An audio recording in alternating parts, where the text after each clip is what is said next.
I wanted to advance the slide off the title because the title isn't where I want to start this off today.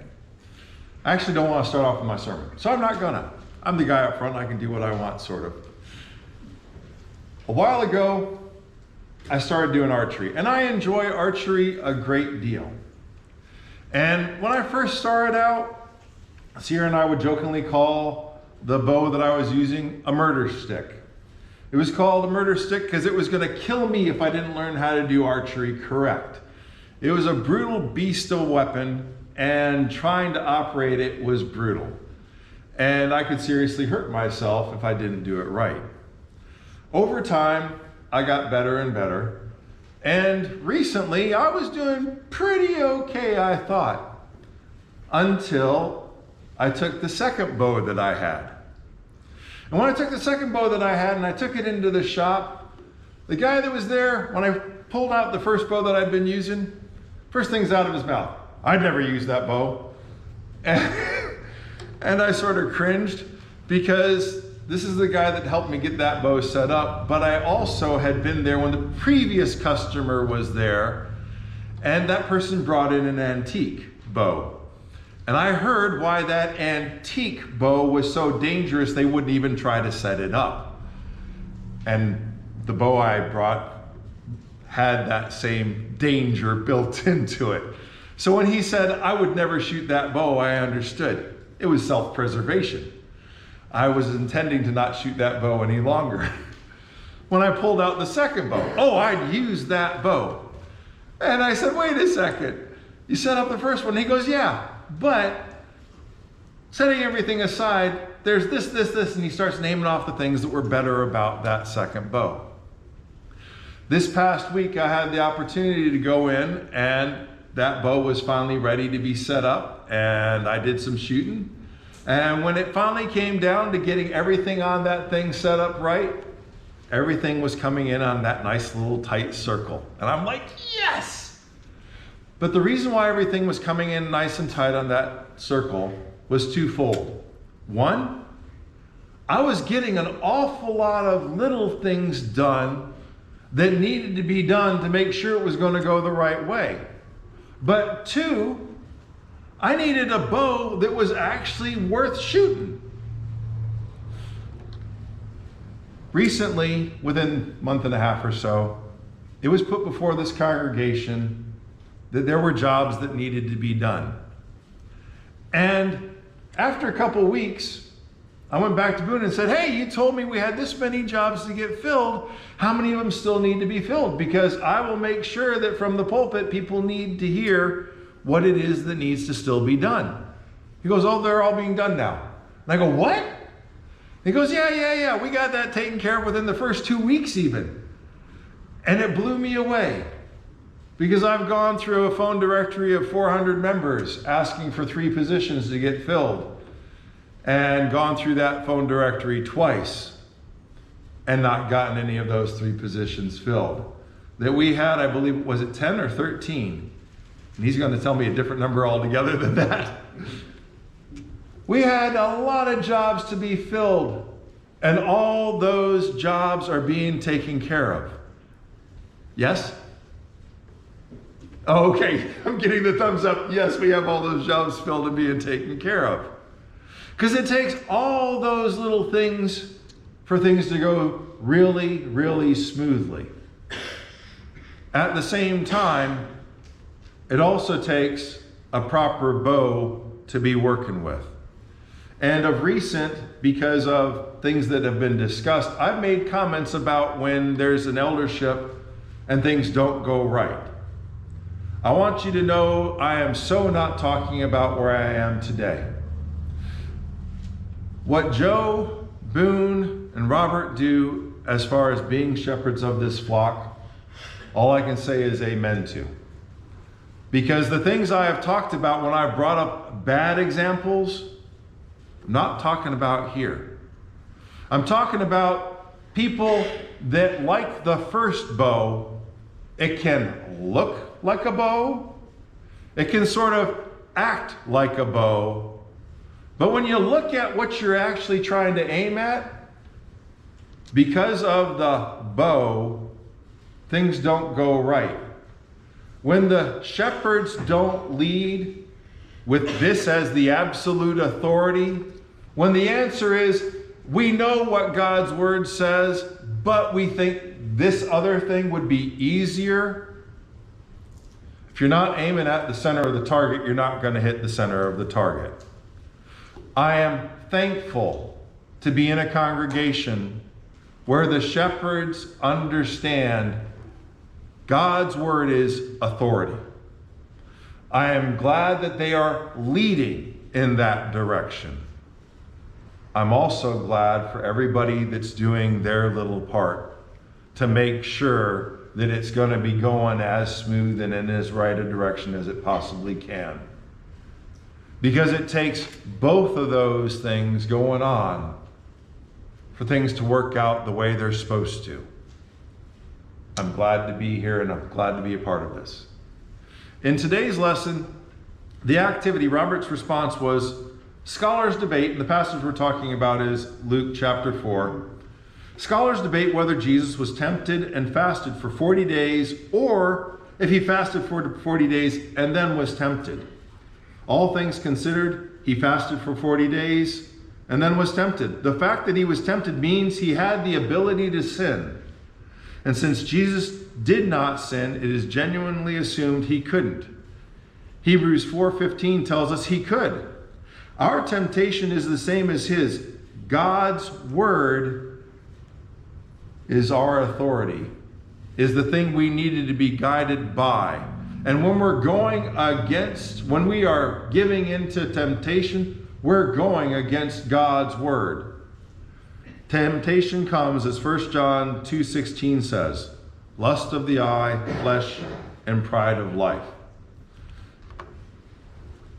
Satan. S-A-T-I-N. You heard me, I'm talking about Satan. And don't think I got it wrong that we're talking about S-A-T-I-N. I was teaching a Bible class.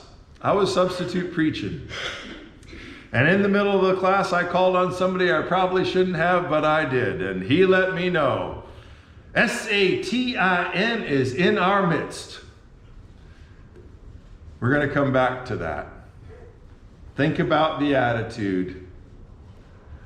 Think about how off somebody was when it comes to S-A-T-I-N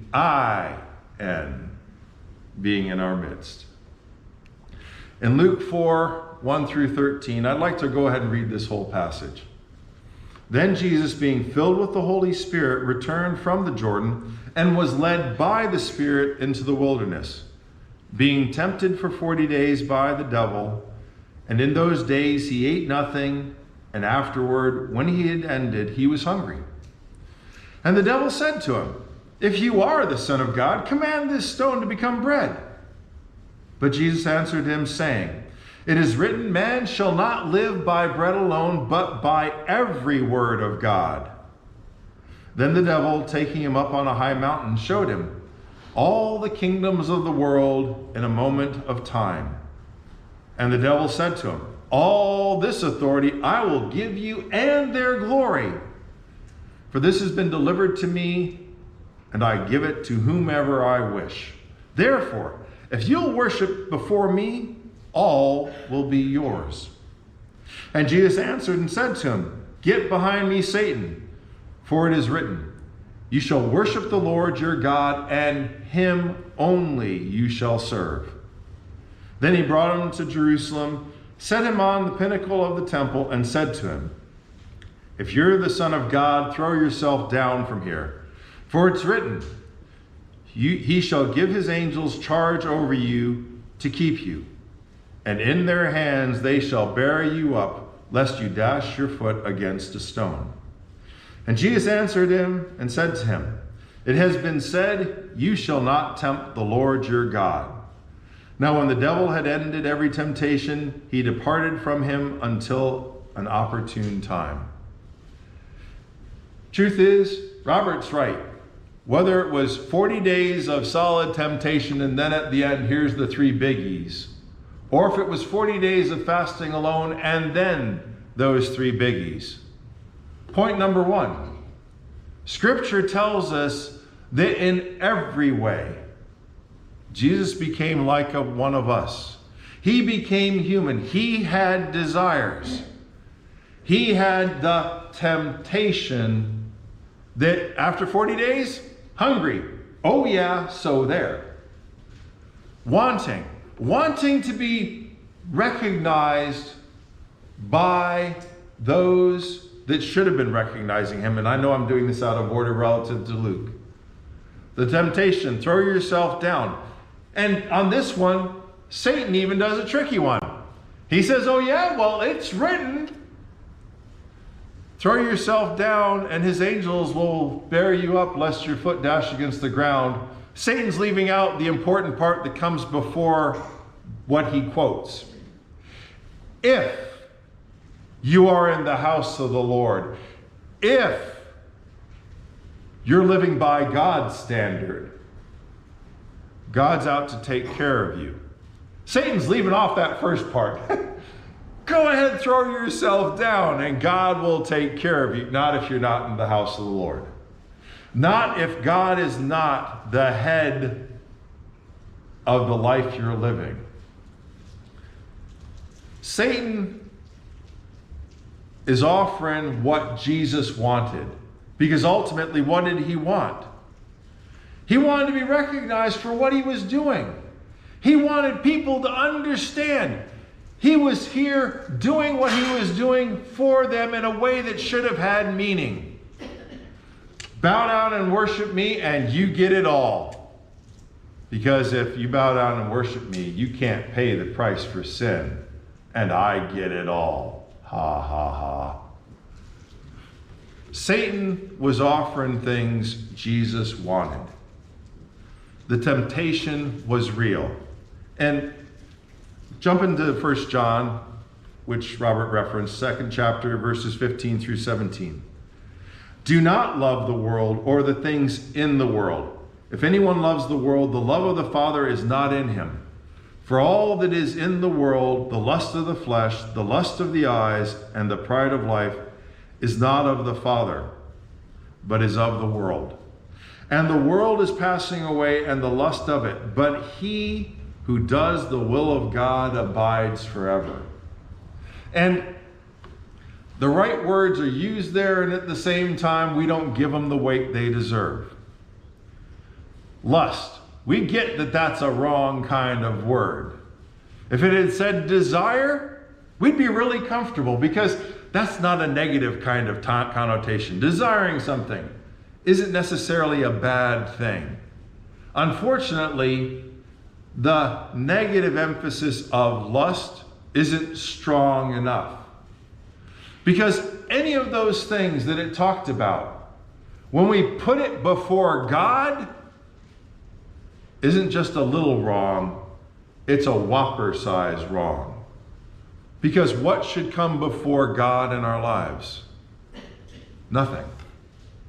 Anything that we are idolizing above God is more than a problem. It's separating us from the love of God. And we got to remember, when it says here at the end, but he who does the will of God abides forever, forever isn't monkey business. The consequences of what we choose to do here and now, regardless of Satan, what we do here and now impacts us eternally. We can't play around with hear no evil, see no evil, speak no evil. Because as we discussed in the men's class this morning, it's more than that. It's about what's going on right inside of here. Because doing the right and avoiding the wrong, well, the world knows not to give their kid a stone when they're hungry. And you don't give them a scorpion instead of fish. You recognize and give them what they need. Even the world can get that right. We're not talking about the simple here. We're talking about the commitment, the conviction to do. It's not some goofball game you play around with like a little kid. You got to take God serious. Forever isn't monkey business, and neither is temptation and sin. They're a whole lot bigger than we give them credit for when it comes to messing us over. In Genesis 4:7, it says, "If you do well, will you not be accepted?" And God's talking to Cain after Cain didn't put God first in his sacrifice. "And if you do not do well, sin lies at the door, and its desire is for you, but you should rule over it." Sin was bringing about death in a straight up, there it is, Abel gets killed. Sin brings about death, and that may seem crazy intense, but people have been sin crazy ever since Eden. We've been sin crazy because crazy is doing the same thing twice, expecting a different outcome. Disobeying God, well, in the Garden of Eden, that caused separation and all that. And just shortly after that, it caused death. But you know what? Sin isn't really that big an issue today. I'm sorry. Sin separates us from God every single time, and doing the same thing again and again and thinking it's going to turn out different, that's insane. We need to come to grips with the fact that sin is so not getting us where we want to be. One of the books I had to do a book report on for a class that hasn't even started is on adultery, marital infidelity. One of the reasons people do it is because they think, well, if I do this wrong, I'll feel so much better. Doing a wrong doesn't make it right. Messing over a marriage because you're not feeling well in the moment, because things aren't going well right now. Messing it up completely with adultery is not going to make it better. We got a sin problem. We got a crazy sin problem because we're twisting things around in our minds. Oh, sin's not so bad. Lust isn't so bad. Well, if I do this, I'll feel better. I'm sorry. When we turn to sin as our way out, as our answer, we are so turning away from God. And jumping farther into Genesis 18:20, and the Lord said, because the outcry against Sodom and Gomorrah is great, and because their sin is very grave. Hint, grave. Where's the grave? That's where you put the dead. What's causing the death? Sin. Oh, well, no, God's the one that, no. Sodom and Gomorrah destroyed themselves in sin. Can you imagine what would have happened to the world if the AIDS outbreak had occurred back then? We wouldn't have a world today. For all we know, God saved the world when Sodom and Gomorrah burned. Sin is grave serious. Numbers 5:7. Then he shall confess the sin which he has committed. He shall make restitution for his trespass in full, plus 1/5 of it, and give it to the one he has wronged. Last week we talked about Isaiah chapter 40, and it talked about the price of sin being paid double. You pay what you owe, plus 1/5 under the law. So if they paid what they owed plus that 1/5, the penalty part was the 20%. Okay, they paid 40%. And you know what? You cheat at a race. Oh, well, here's your penalty, but you still are the winner. No, I'm sorry. You don't win as a cheater. You're disqualified. In some situations, the cheat might not be considered so great, like in football, and there's a penalty, and there's a penalty, and it sets you back, and it sets you back. But sometimes the penalty is so great, you're kicked out of the game. Sometimes it's so great, game over, you lose, and it doesn't matter how many points you got ahead. Game over, you lost, no option. We can't play around with sin because we know that there's a final buzzer. We know there's a time when it's all over. There is a consequence for sin that goes beyond having to pay double the price of that consequence. There's a consequence that's eternal. Leviticus 4:26. And he shall burn all its fat on the altar, like the fat of the sacrifice of the peace offering. So the priest shall make atonement for him concerning his sin, and it shall be forgiven him. Two key words there, atonement. The priest shall make atonement, and that word means cover it up.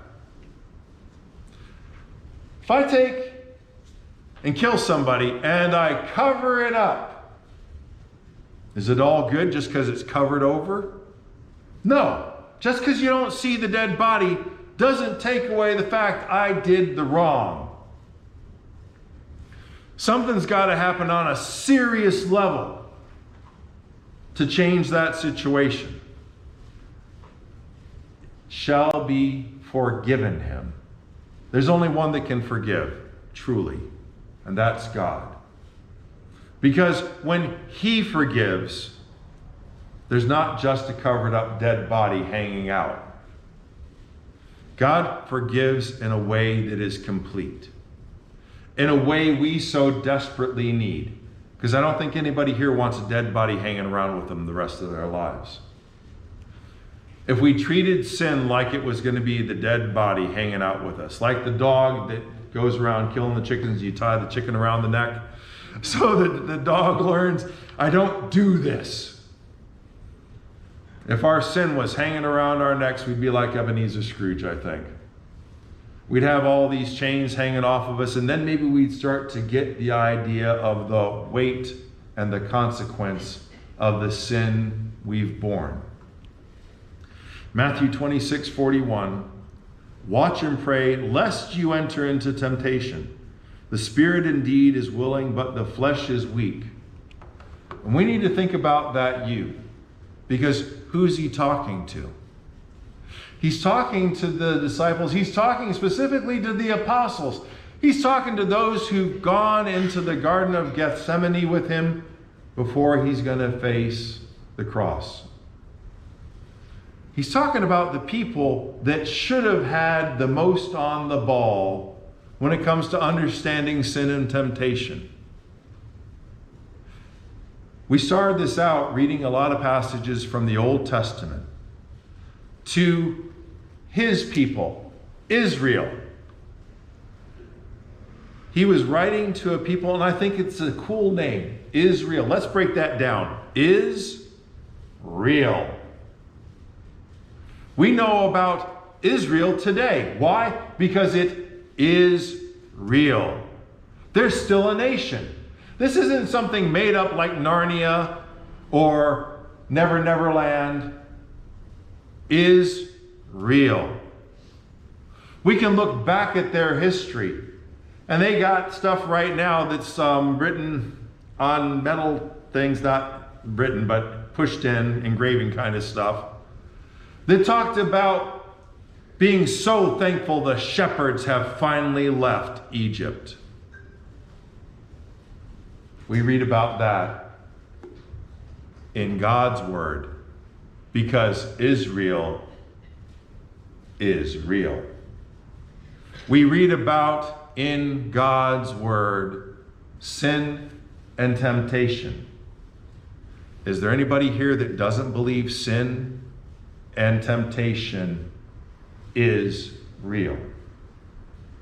We get it.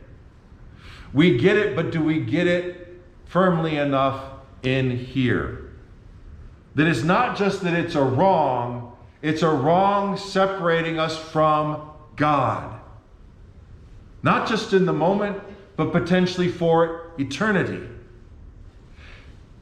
Wrong has that much power when we give it that much control over us. In Luke chapter 8, verses verse 13, and this is talking about the spreading of the seed. But the ones on the rock are those who, when they hear, receive the word with joy, and these do not have or have no root, who believe for a while and in time of temptation fall away. And there's two parts I want to look at here. On the rock. The rock is sin, worldliness that we allow to hang out in our lives. And when we allow sin and worldliness to hang out in our lives, God's word can't take root. When we're filling it up with TV and what the mass media puts out is all okay, then sin's not so big and lust isn't so bad. And when we fill up with too much of the rocks of this world, God's word can't take root. Not because the rock was so big, but because we left it where it didn't belong. When we leave the world to sit in the garden of our spiritual lives, God's word can't take root because I'm sorry, I'm getting so tongue-tied. God's word can't take root, not because of the failing of God's word, but because of the failing on our part, leaving way too much of the world in a life that's supposed to be lived for God. The other word that I want to look at, though, here is the word fall. Fall is like if I take this and I let go. It drops. It drops hard, and guess what? It's not going to accidentally just float up. Fall means it's going down. It's going down swift. Temptation. Fall away. Unfortunately, too often times when we think about the word temptation and sin, we think about drifting away. And what we don't understand about the difference there is, it's not a drift. It's a long, slow road to hell. When we prioritize the world over God, we can still be sitting in the pew and thinking we're all okay. When something's coming before God in a decisive, meaningful way in our life, that we're not going to really adjust because, hey, I can still attend, but I'm really comfortable with being where I am with this one sin. I don't need to correct myself because this isn't that bad. It's not like I murdered somebody and left the body there on the floor. It's not like I'm going out and doing drugs and getting addicted. It's not like, and the farther you quote unquote drift, no, that wasn't a drift. It was a fall that began when you got good and comfortable with something else being in front of God. That moment, that didn't matter. Because once you fell, all the rest of this was that slow, long walk into hell. The fall occurred back here. The thing that you put in front of God, and when I say you, I mean me as well. When we allow something to take preeminence in our lives above God, everything that happens over there didn't matter when what happened here started. We've got to give sin, temptation, and Satan the recognition for what it truly is. Because after saying S-A-T-I-N, Satan is in our midst, the next thing that came out of his mouth was a major hatchet job on the minister I was substituting for. Fortunately, as I started to inhale, every other member said, "I'm sorry, you so can't say that," and then they started saying everything that their minister did in that congregation. I'm thankful they did because I wasn't very calm. The man they were attacking, or the man he had attacked, was my best friend. He was right, though. S-A-T-I-N was in their midst. Unfortunately, he'd gotten good and comfortable about where I stand, and I am the authority, and I know how it's supposed to be. Who's the one authority? Anybody answer? God. Thank you. When is he the authority? Is he the authority on Sunday morning when it's service time and we need to be here for communion? All the time. Thank you. Amen. All the time. And when he's not, what are we setting ourselves up for? A fall. Because there's the right way and there's every other way that doesn't do you any good. Who makes the decision about where Satan stands? He got one thing right. He got the I in there. I make the decision. I make the choice. I goof up royally when I think any other option other than God's is good enough. We got to be careful because he's going to package it nicely. He's even going to package it in Scripture. Because everything that came out of that guy's mouth after that S-A-T-I-N was twisting Scripture and twisting Scripture and twisting Scripture. Fortunately, everything that came out of the members after that was Scripture rock solid. And this is what he does.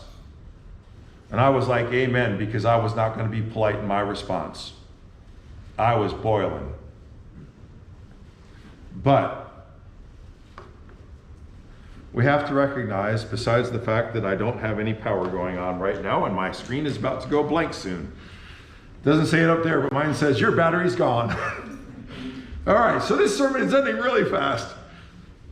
We've gotten comfortable with the lusts of the world and that the I am in the midst. I said that backwards a bit. The Satan in the midst sometimes can be I. When I have allowed the lusts of the world to become a part of me, to be the stone that hangs out in my spiritual garden, preventing God's word from taking the root it should be taken. Last passage to be looking at is 1 Timothy 6:9. But those who desire, and we could put in the word lust in this context, to be rich, fall into temptation and a snare, and into foolish and harmful lusts, which drown men in destruction and perdition. And I know perdition's an old word and we don't use it at all today, but that means eternal punishment and damnation. That verse screams, sin is real. There is consequence about it. There is nothing good about where it's going to get you. God's warning us, Satan is real. Israel. What did we see throughout the whole Old Testament? Every single time Israel got full of itself, it turned away from God. And it was almost like being the garbage in the toilet, and it was the garbage, and it was grabbing a hold of the handle and jerking it down as fast and as hard as it could. It showed us throughout the entire Old Testament, when you turn from God, the consequences are real. We need to be convicted on 2 points. There is sin, there is Satan. And when we allow him into our lives and into our church, and I'm not pointing a finger right now, I'm talking about the warning. That when we allow him into our lives, or worse, into our churches, there is going to be consequence. Why? Because God's plan isn't Satan's. When you don't follow the right plan, you are not getting the right results. If you try to go to New York by heading east from here, I don't know which way is east, you're so not getting to New York. Why? Because you're not heading the right way. And you'd be crazy to think you can do it by doing it all wrong. Crazy, insane. When we ignore the negative, when we don't acknowledge the wrongness of sin, it's like trying to pretend there isn't a cobra standing or I guess it wouldn't be standing, slithering right next to me. Or the ostrich that puts its head in the sand. Just because you can't see it doesn't mean it goes away. It's there and it's real. And if it's a cobra, it's deadly real. Oh wait, sin is deadly real. Fortunately for us, God's got the remedy. His Son. He allowed him to come down to this world first off to remind us, where's the answer? It's in God the Father. Who is the standard? God the Father. What did Jesus come to do? The will of the Father. He consistently gave us again and again the right answer, not just in word, but in deed. We take him on as our Lord and our Savior. Both of those combined, inseparable. When we accept his invitation in baptism, we put him on as we would put on a garment, covering us completely.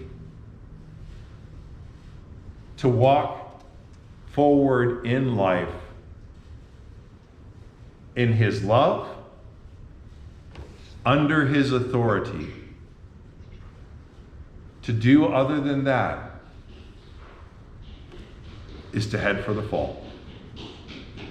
If you need to take on Christ in baptism or you need the prayers of the church, you're more than welcome to come as we stand and sing.